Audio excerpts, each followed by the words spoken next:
Excuse me. Can I disturb you a second? No. You could be a little bit nicer about it. Keep quiet. In case you haven't noticed, we're somewhere that requires silence and tranquility.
No point. It's locked.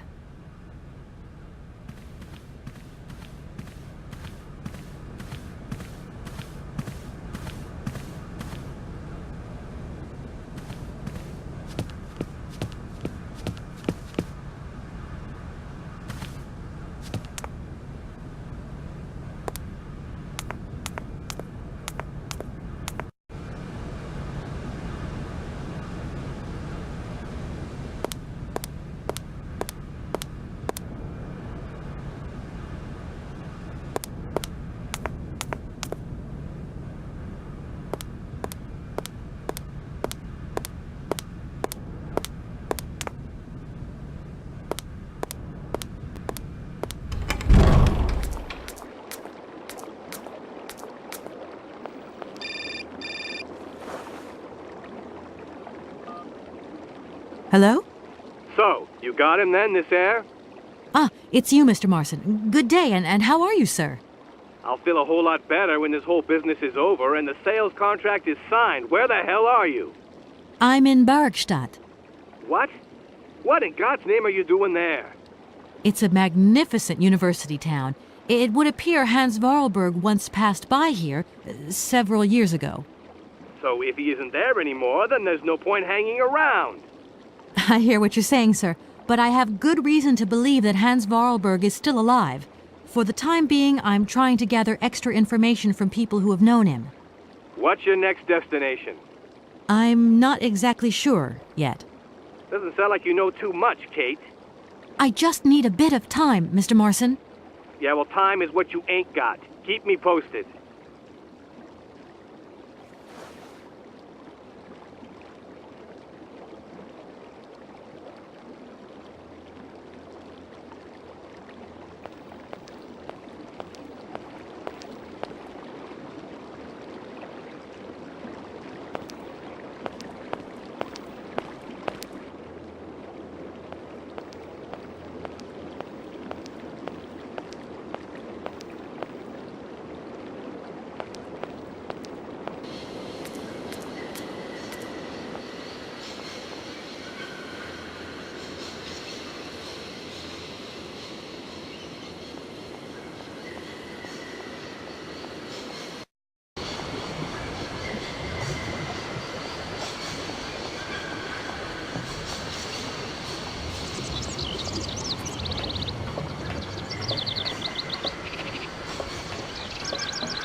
Do excuse me, Professor.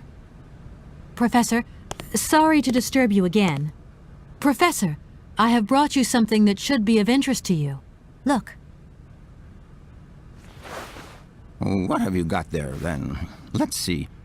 An effigy of a mammoth. But this is Hans' doll, is it not? Yes, of course it is. How on earth did you... Oh, my God. It's in my hands. It exists. It really exists. Please do excuse me. I'm deeply, deeply moved. You see? Your Hans and my Vorarlberg heir are one and the same. This is incredible. After all these years, how can I ever thank you, my dear? Oh, I must waste no time. I'm off to my laboratory. I must study this carefully. May I borrow your treasure a moment? Well, actually, Don't worry, miss. I will take the greatest care of it. But I need to study it. You see, it has such importance to me that this very afternoon I shall deliver an impromptu lecture to my students about this very object. If you are interested in Hans Vorarlberg, then it is essential that you attend. Huh? Do you think so? Obviously. Give me your telephone number and I will call you the moment my lecture begins. I will return you your doll at the end. You have my word.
What is it you want to know, miss? You told me earlier about a lecture on some ancient Siberian tribe called the Ooks or something? The Yukuls, my dear. Careful not to confuse them with the Ukistran people of Central Asia. Do excuse me. I wanted to know if your lecture is going to start soon. Your eagerness to learn delights me, my dear. But I haven't finished studying this marvelous mammoth effigy yet. Don't worry, I will call you. And see you later.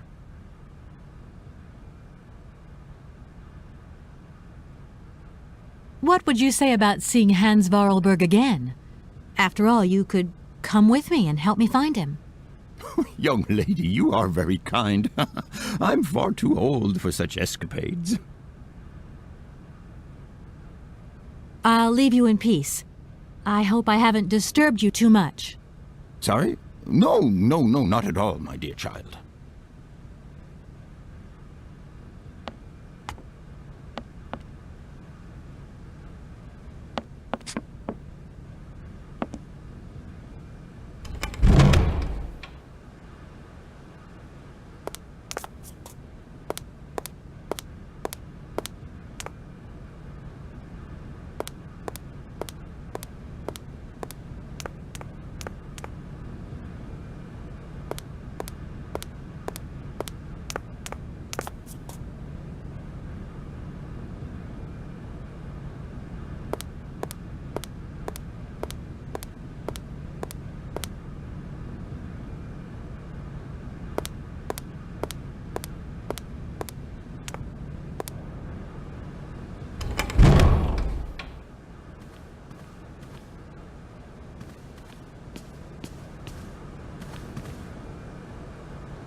And if I were to watch one of those cylinders again...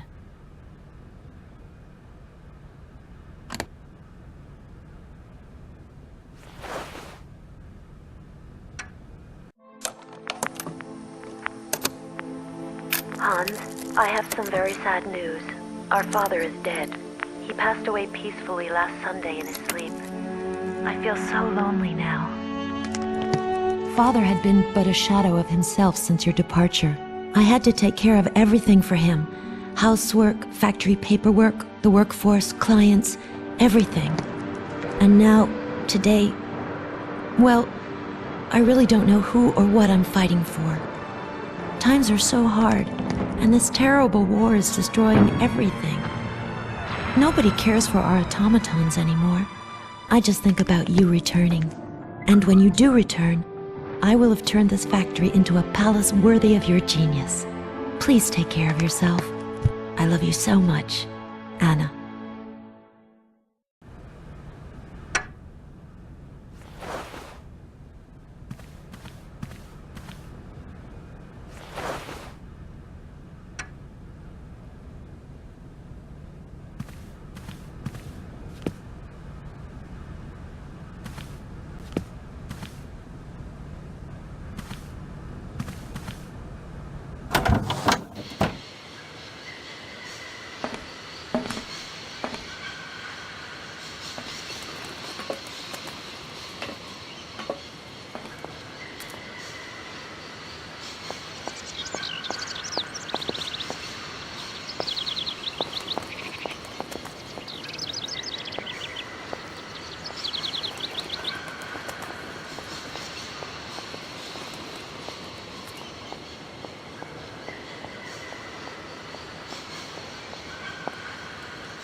I'm sorry to disturb you. What can I do for you, miss? Where might I find some Forest Sauvignon plants, please? No place around here, that's for sure. I don't know what you're talking about. That stuff's from the Amazon. You know, for someone who knows nothing about the plant, you seem pretty well informed about which mysterious faraway country it comes from. Oh, well, Amazon, Peru, Papua New Guinea, it's all the same to me. Gotta go. Gotta work. Wait, don't go. You know what? I don't think he was being totally straight with me.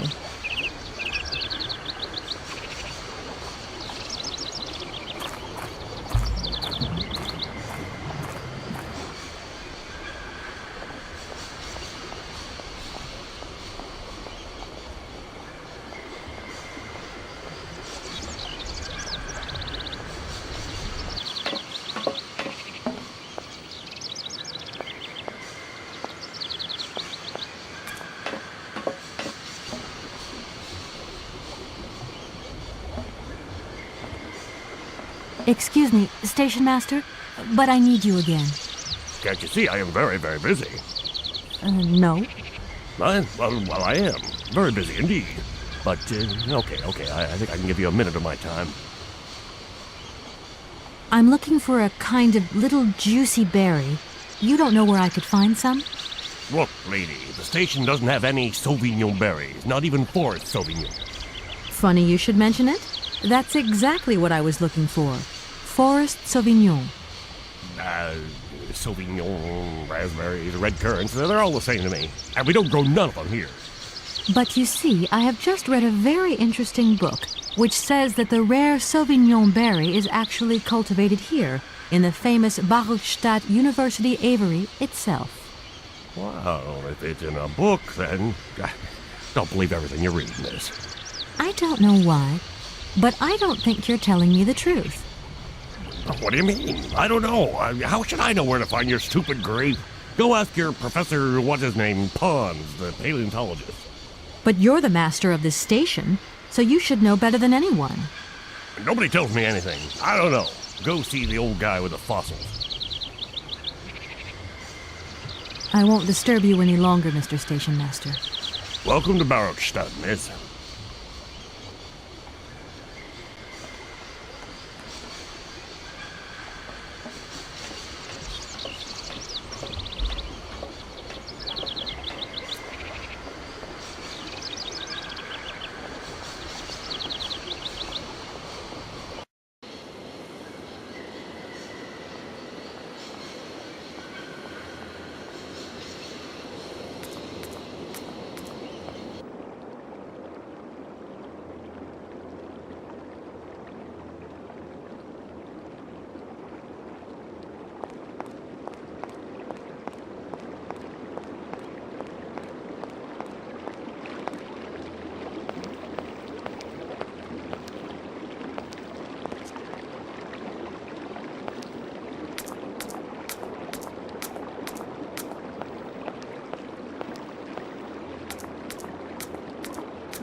What is it you want to know, miss?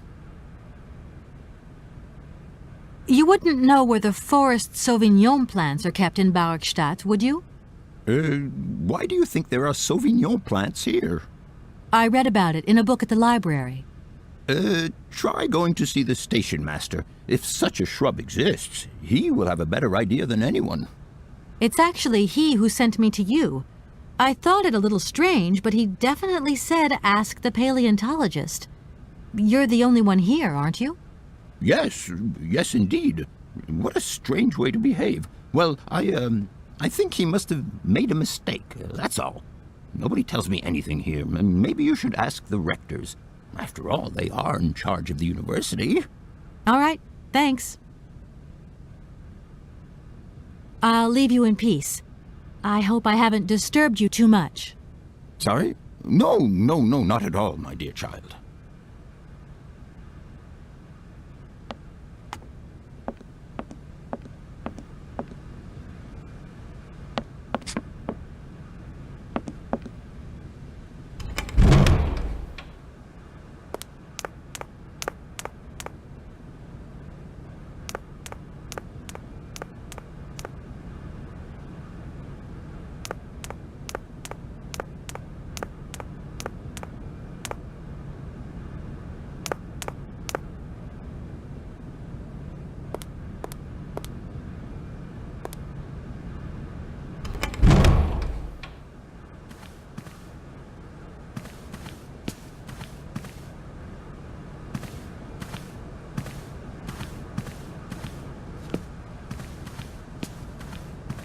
Gentlemen, Forgive me for disturbing you again, but I have a little problem.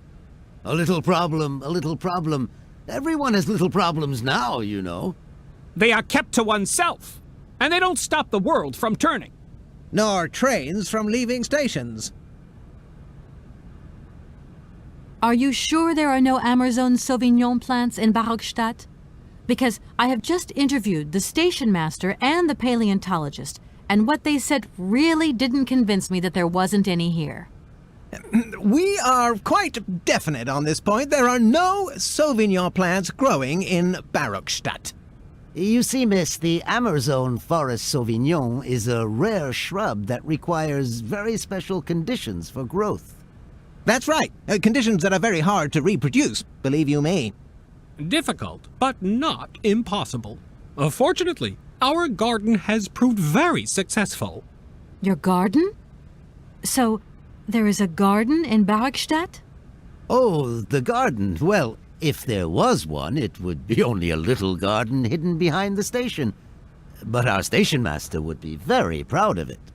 He would take very good care of it, too. Everything would grow marvelously if we were able to cultivate it at all, and it would be all down to his gardening prowess. And we would be proud as punch. And we wouldn't forget the role the paleontologist might play in this. What's the paleontologist got to do with it all?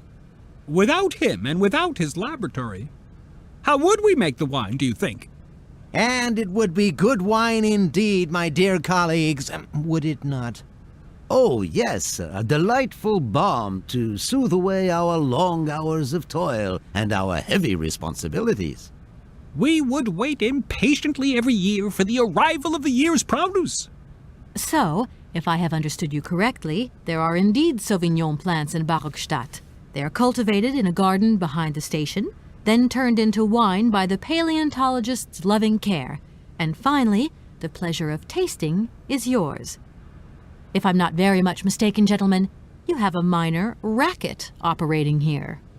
Miss, you do go jumping to some hasty conclusions. We never said that. That's not what we said at all. We were talking in the conditional, you know, with ifs and woulds. So, what would happen if I had such a hunch? You would have to keep it to yourself, of course. Yes, if you would be so kind as to keep it a secret. It would only be a small local concern, producing barely a few bottles every year. That's right. Nothing so grandiose as a business. Otherwise, we'd be liable to be fined. So we can't count on your discretion, can't we? Don't worry, I have no intention at all of getting messed up in anything.